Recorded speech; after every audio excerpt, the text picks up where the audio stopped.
Hello, welcome to Danu's Irish Herb Garden again. And I'm just out for a walk with the dogs, and I decided to collect a basket of wildflowers because I love to have flowers in the house, and I really feel terrible. Well, I just don't do it anymore. Is buy flowers in the supermarket, because it's as if those poor flowers are enslaved. You know, it's like if you imagine the old slave times when children are born into slavery and they're just commodities, they're not part of a family. And that's what I feel about the flowers in a supermarket. They've never known the outside, they've never seen the sun, they've never felt the rain, they've just been forced grown under cover, and then they get thrown into an aeroplane and sent to the supermarkets. So it's much nicer to get some wild flowers. And I'll just confirm that all of these flowers that I have here are absolutely abundant. Some are regarded as invasive, so I'm not damaging the ecosystem in any way. And if they weren't abundantly available, I wouldn't be taking them. Because the rule of foraging is that you would take 10% or less. And if it's one little flower standing alone, well, you just wouldn't take it. But these Montbretia, they're regarded as invasive, and most people would be glad to see them cut. And that's wild sorrel or wild dock. There's some meadowsweet, which grows profusely. So no harm done. And I've got a beautiful basket of flowers to put around the house. I suppose it's much more convenient to just pick them up in the supermarket than having to trawl up and down a country lane and collect them yourself. But I think convenience is something I try to avoid as much as possible. And I've actually just written an article for Substack all about convenience. And if you'd like to read it, I'll put a link in the box below. So I suppose this is the fun part of being frugal. You get out onto a beautiful day in the fresh air, you find all these beautiful flowers, and you have a lot of fun, or at least it's enjoyable, and you don't have to spend a penny. So it's inconvenient, but it's frugal, and you end up with something much, much better, something much more wholesome.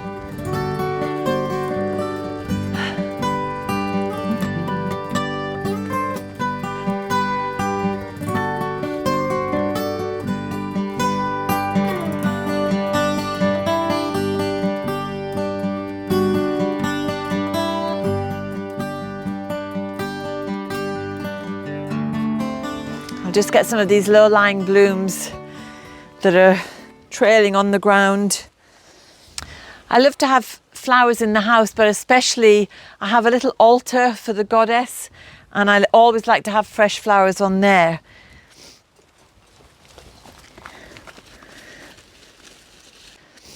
But look at this beautiful basket. So much colour. So many types of flowers, shapes and sizes. It's just amazing what nature provides. And it is Lunasa, so it is a time of harvest. And I think I'll go and harvest some beans actually, because they're ready now. I'll just run inside and get a basket.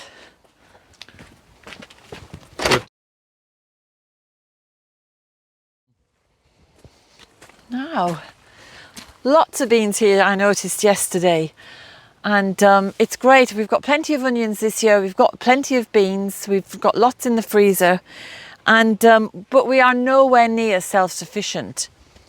That would take many, many years of doing this. But I suppose the point I'm trying to make is that it's not very convenient growing your own food.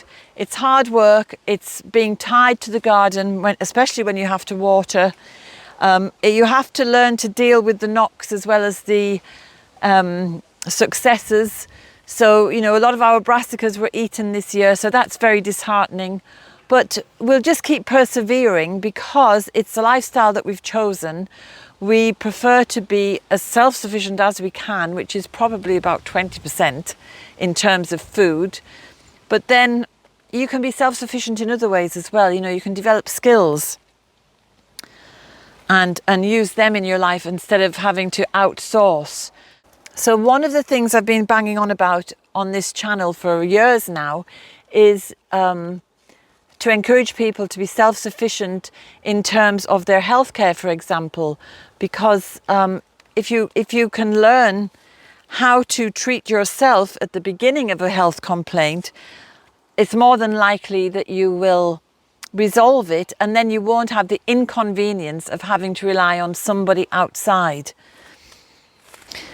So I would regard myself as, well, I would have regarded myself as a conspiracy theorist, whereas I think now I'm more inclined to say a conspiracy realist. A lot of things going on in the world that people were talking about have come to pass. And one of the things at the moment is the price of fuel. People are struggling to pay their electricity bills and their fuel bills. And so I think it's a good time, whatever you believe, to be a little bit more frugal and think of ways to save money. And so that's something that we try to do all the time as well, because I suppose we were brought up with the phrase waste not, want not. And because our parents would have been children during the war, they would have heard that everybody had to make ends meet. It becomes a way of life, and then it was passed on to us, and we would not be frivolous. And so growing a little bit of food is one of the ways we can save money, but it's also about, you know, repurposing things, recycling, all that kind of stuff that everybody does. But to do it with maybe a little bit more a thought as to what you're achieving. So I myself, I want to get a couple of new dresses. And then I said to myself, well, look, I've got some material sitting in the house. I haven't used it yet. I could make 2 or 3 dresses from all the material that I have. And so that's what I'm going to do this coming week or so. And I know from making my own clothes in the past that you get an enormous self-satisfaction from doing things like that.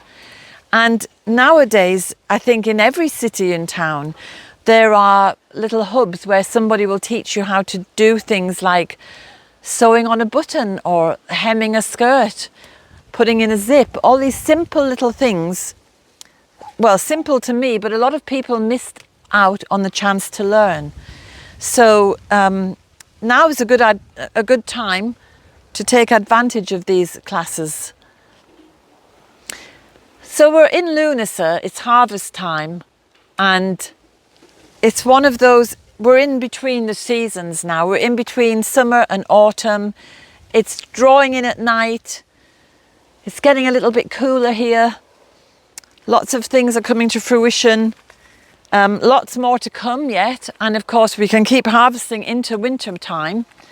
But it's always exciting when we get the crossover of seasons, because there's always that sense of anticipation that something new is about to happen. And that's what I really love about these liminal times. And I particularly love Lunasa because at the very end of Lunasa it's my birthday, so there's always that excitement as well as we move towards the equinox. But I'm planning all kinds of activities for myself for winter now. I'll be doing knitting. I've just got some lovely patterns that I'll be making Christmas presents of. And I know Christmas is a long way off, but if you're making things yourself, you have to be organised and able to give yourself enough time to get everything made.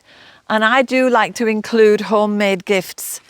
So now is a good time to start. You know, can make chutneys and jams and give those as gifts. And this is the perfect time of year to be doing that. And even if you don't have a garden, I know when I lived in England, I didn't have a garden, but you could go out on these little country walks and you could fill baskets and jars and bags full of blackberries, go home, make a chutney, make some jam, and it didn't cost you anything except maybe bus fare just to get to the edge of town. So I'm just saying that because I don't want people to think, well, you know, how do we do that when we live in a high-rise flat or when we live in the suburbs or whatever, but it is all doable. So...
So look at it, the abundance of flowers. I never imagined I'd have so many on the one little trip out. So this one is the best of them all. So this is going onto my altar, which is out here.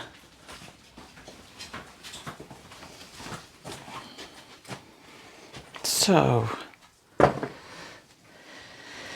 there we are. So these are just going to be dotted around the house. This one is going to stay in the kitchen. It's full of fiery colours. It's got the orange and the purple and the red. So I'm going to put it over here.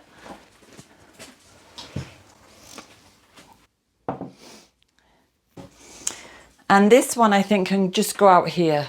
I love the delicacy of the ferns and the meadowsweet blossom. And there's some honeysuckle in that as well. So the fragrance from the meadowsweet and the honeysuckle should just hit people as they walk past. And this can go into my bedroom because I put lots of meadowsweet and honeysuckle in there. And I think it deserves a bedroom setting. So I'll go and dot the rest of these around the house. And then I have to get on with the beans, get those processed and into the freezer. So a busy evening ahead. Not at all convenient, but it's just great to be busy doing such lovely little jobs. So I will go and put these out and see you next week. Have a wonderful week. I hope you find lots of wildflowers wherever you are.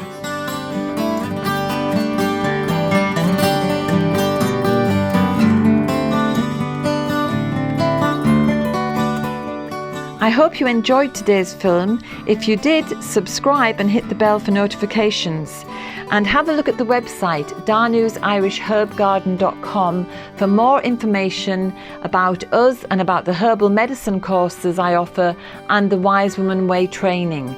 And if you go to the shop, you can find the books, the weed handbooks and other herbal goodies.